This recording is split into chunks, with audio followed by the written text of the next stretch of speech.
Hello and welcome to the Composers Workshop. My name is Mimi Waitsman and I'm the Senior Curator of Musical Collections and Cultures at the Horniman Museum and Gardens in Southeast London. The seed for the Composers Workshop was planted by Jane Chapman, a harpsichordist well known for championing new works for old instruments. On learning of the Horniman's Hear It Live program using historical instruments from the recently dispersed Finchcocks Collection, she saw an opportunity to unite them with the creativity of her current composition students. The Horniman was delighted with the idea, and the three composers were introduced to the 1668 Guarracino Virginals in December 2019. Intrigued and inspired by the instrument's distinctive features, each wished to write a new composition for it. These would be premiered by Jane as one of the weekly half-hour Hear It Live programs being presented in the museum's music gallery through the support of the National Lottery Heritage Fund. But then the COVID pandemic struck. Although live programming was suspended, the reconfiguration of Hear It Live into a digital online series invited this further development. Rather than just hearing the composer's pieces, there was a chance to elucidate intricacies of the compositional process and to make them more widely accessible. And so this set of videos, the Composer's Workshop, was born. I hope you enjoy them.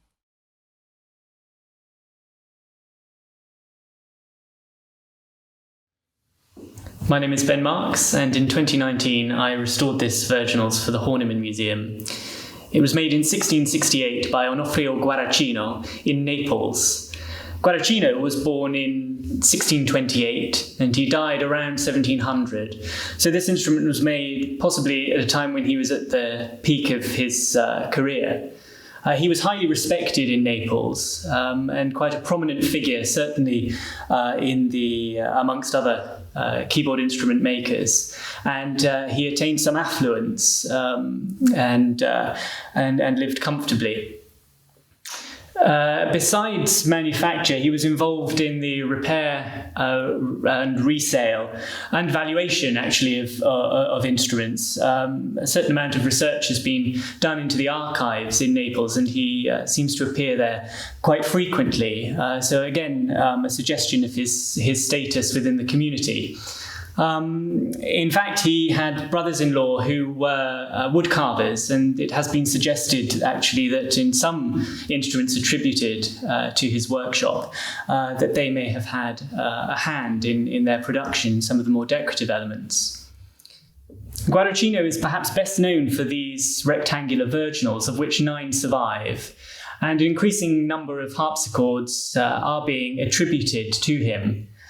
This instrument has many features that are typical of his output, but also that reflect wider instrument building practice in Naples at the time. One might call it the Neapolitan school. Such features, for example, are the fact that the keyboard and the keyframe actually are pushed into the instrument and withdrawn from it in the manner of a drawer. Other elements, the cypress case and the parchment rose, which is a mixture of wood and vellum, wood and parchment. The arrangement as well of the jack rail. There are other constructional elements that also conform to Neapolitan practice. One thing that really stands out about Guarracino is his attention to detail.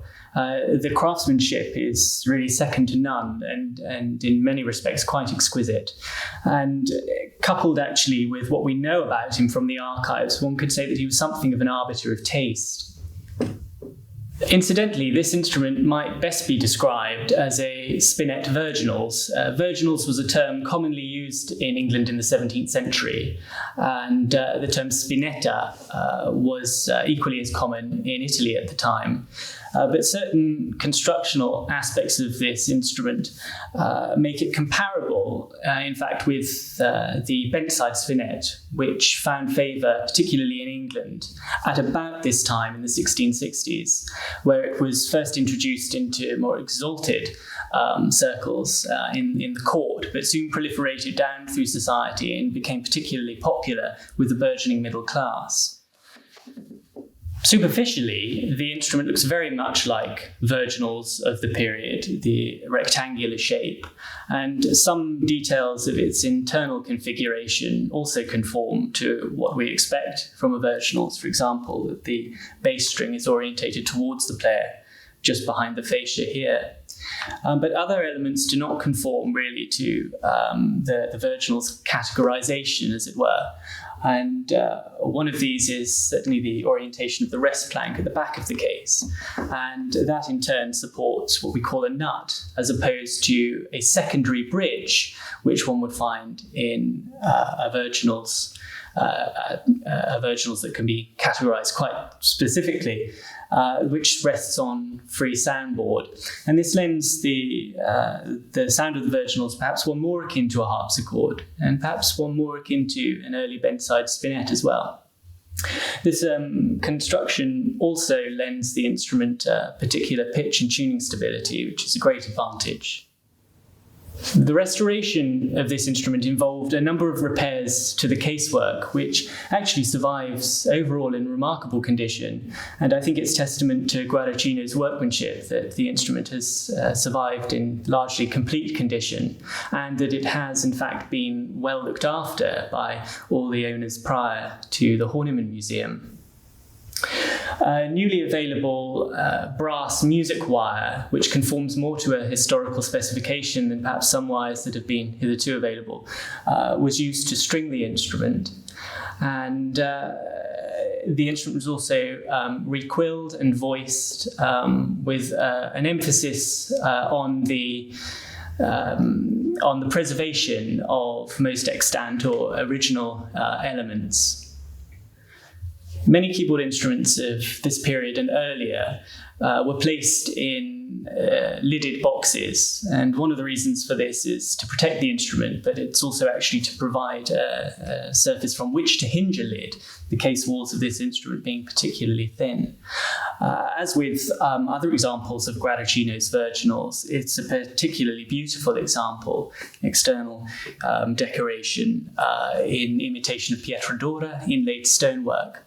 The interior painting is thought to be later. It's quite possible that it was left blank originally, so that the first owner could decorate it to their own taste. And perhaps even a coat of arms or something like that to add a personalised touch. But it seems very likely that the outer decoration was presumably determined by Guarracino himself, if we are to believe that he was a man of taste. The outer case received conservation work from paint and paintings and paint layers conservator to stabilise some cracks and to reinstate some losses to the original decorative scheme.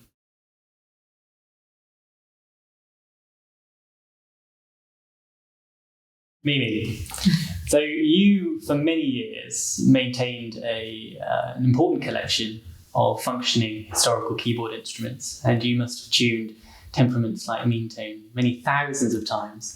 You taught me tuning and temperament, so I suppose the first question is to ask you, why do instruments like this sound different, perhaps from what we're used to? Thank you for this introduction. It's really a fundamental question to ask about instruments like this. Why do they sound different to modern instruments? Why is the tuning on this instrument different from what you might find when you wander up to a modern piano? Any piano that you go to now, you have a certain expectation. You expect to be able to play Chopin, you expect to be able to play Bach, you expect to be able to play what Schoenberg wrote, very relatively speaking, quite recently.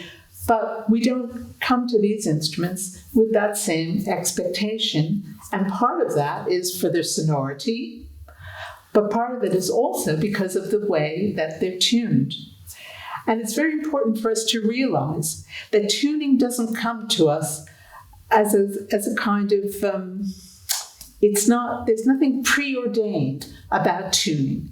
Tuning is something that has developed over hundreds of years to suit the music. It's always a mistake to look at tuning isolated from the music for which it was intended. So when you think about instruments like this, you look at the instruments, but you also need to look at the music that was being written for the instruments. And all of these things together begin to build up a picture of why they're tuned the way they're tuned. One of the things that we know is that instruments like this were tuned in a system called Meantone. The system that you usually find on most pianos today is called equal temperament.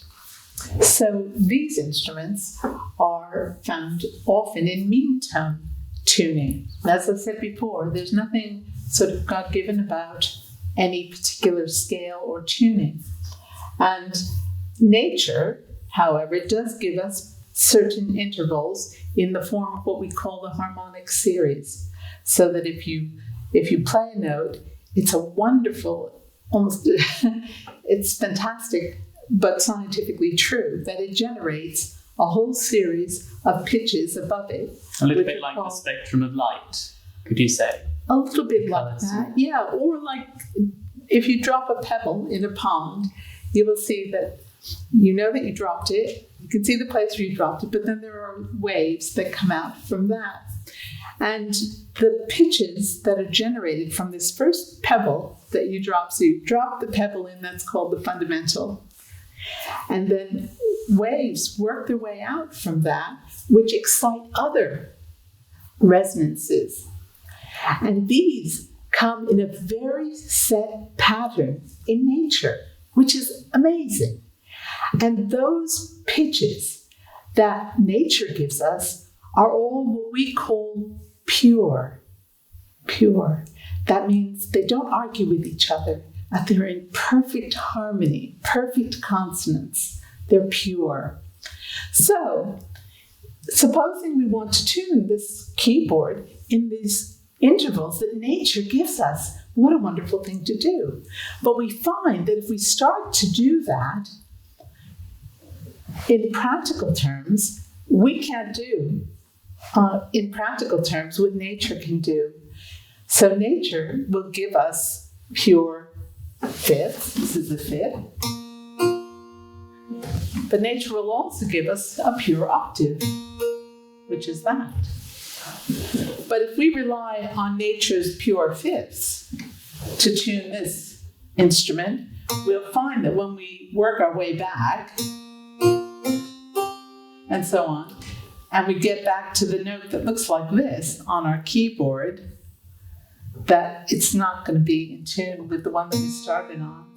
So if we try and translate nature onto a practical man-made construct, like a 12-note keyboard, instead of getting a closed circle where octave meets octave, we get a spiral of notes that go out and forever and never match up again. Well, that's a problem for us, because even for the most rudimentary chords, like C major, which every child learns first, we rely on having the octave in tune. And if it's not in tune, we can really hear that, and it's very disturbing to our music. So we need to find a way of bringing the octaves into tune with each other. And we do this by compromising some of the other intervals to which our ear doesn't seem to be quite so sensitive. So if we have a little less sensitivity to, say, the purity of a fifth, we can compromise the fifth in order that nature will allow us to close our octave. And if we compromise our thirds, we can do that too. Now, in equal temperament, every fifth and every third is compromised, and they're all compromised exactly the same way. That's also true about meantone. But meantone asks for a bigger compromise because it doesn't want the thirds to be, in meantone, the thirds are very, very important and they need to be pure. So meantone compromises only the fifths so that it can have absolutely pure thirds. Absolutely pure thirds. So, like these. And if you go to a modern piano, you'll find that this C to E, instead of being pure and perfectly in tune with itself, is actually somewhat out of tune. We're lucky that our ears, in the context of music, accept that as a third, and we can move on and enjoy the music. But it seems that there was a really special sensitivity to the thirds during the period when meantone was in common use. And so the tuning systems really favor the thirds at the expense of other intervals. This also means that you don't get to play in all the keys. And that would be really serious if you had to play in all the keys in one piece without any time in between to retune. But as that doesn't happen very often, we're okay. So one of the early writers who wrote about meantone tuning, who's called Giovanni Maria Lanfranco, he writes a very interesting sentence for us in Italian. He says to us, the G sharp to the G sharp, he says in Italian, manca della sua quinta. It lacks its interposed fifth. Well, did that mean that he didn't have a 12-note keyboard? No. What he's trying to tell us is that this note, which looks like a fifth, in fact, functions as something else entirely. So here's a good fifth. And here's the fifth that Lanfranco was talking about missing. And that's pretty badly out of tune. So we know that in the music that we choose to play, either we want that for expressive purposes, so we go for it, or else we want to avoid it, because most music at that time was full of consonants. But there are some really incredibly beautiful pieces that do begin with dissonances that resolve. So this very famous piece by Louis Couperin, which starts on an extraordinary chord for the time. It's a little saraband. And I'm playing it much slower probably than it ought to be played, just so that you can hear the flavor of that. And what meantone allows you to do is to take extreme dissonance and to redefine it in terms of lesser dissonances until finally you come to a pure consonance like that. And so because our ears are stretched to these extremes, the sensation of playing in meantone and the oral sensation that we have as players and that you have as audience is heightened in every way.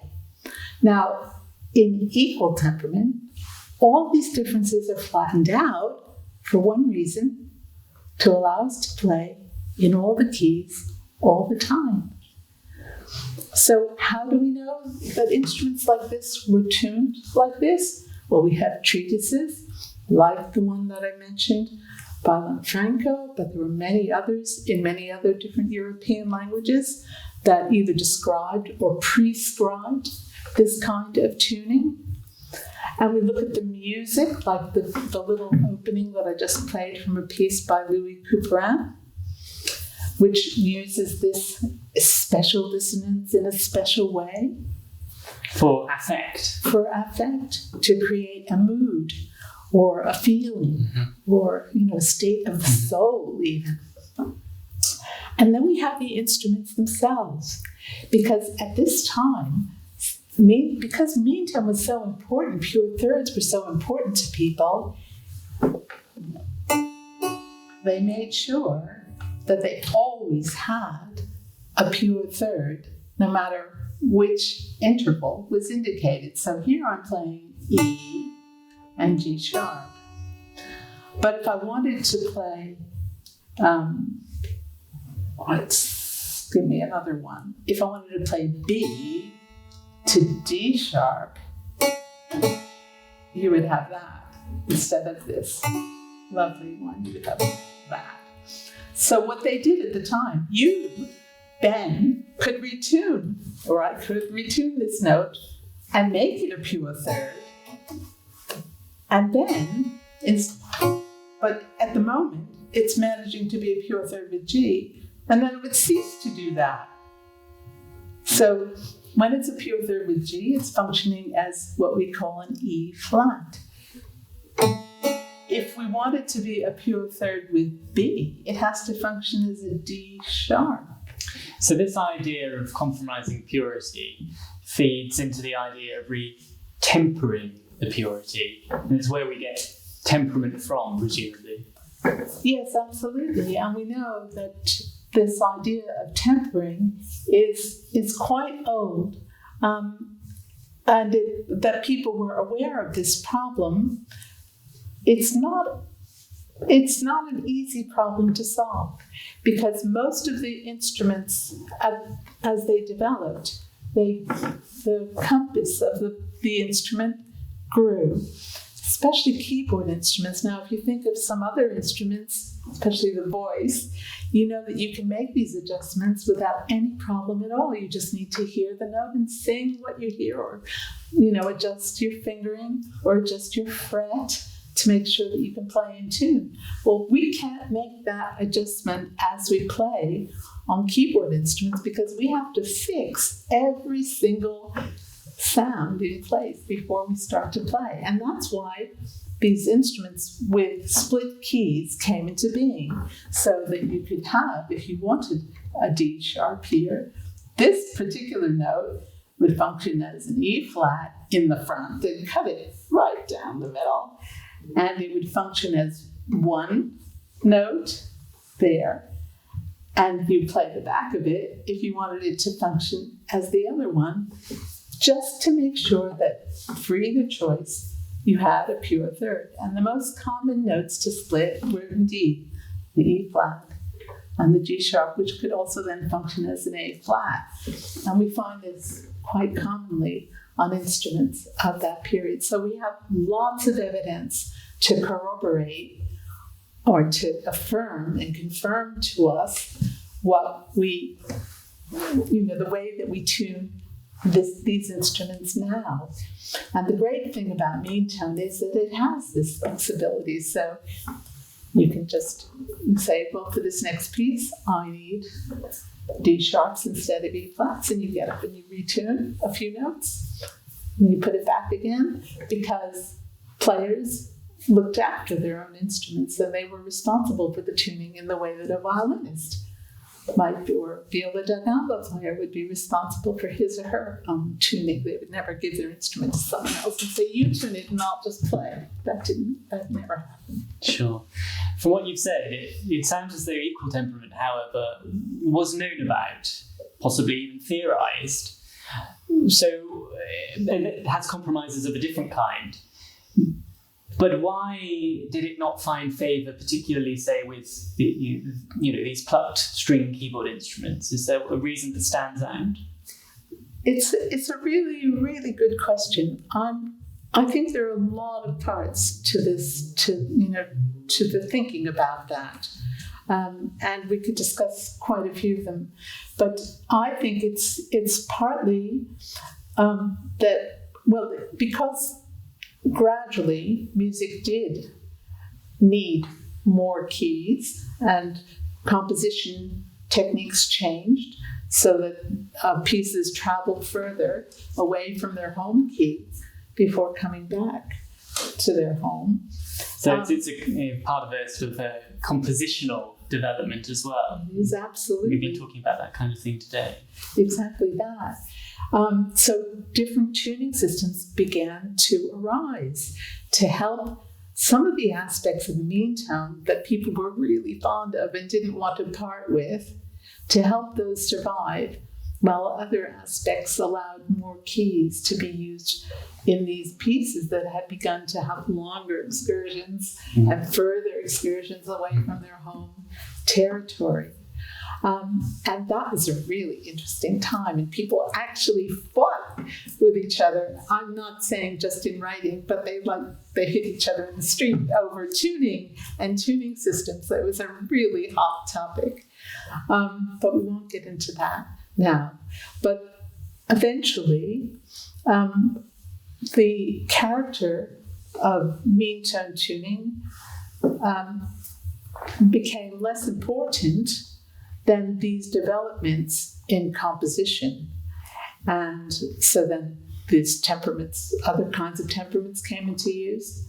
And then equal temperament, which wiped out all these differences and all these possibilities for extraordinary dissonance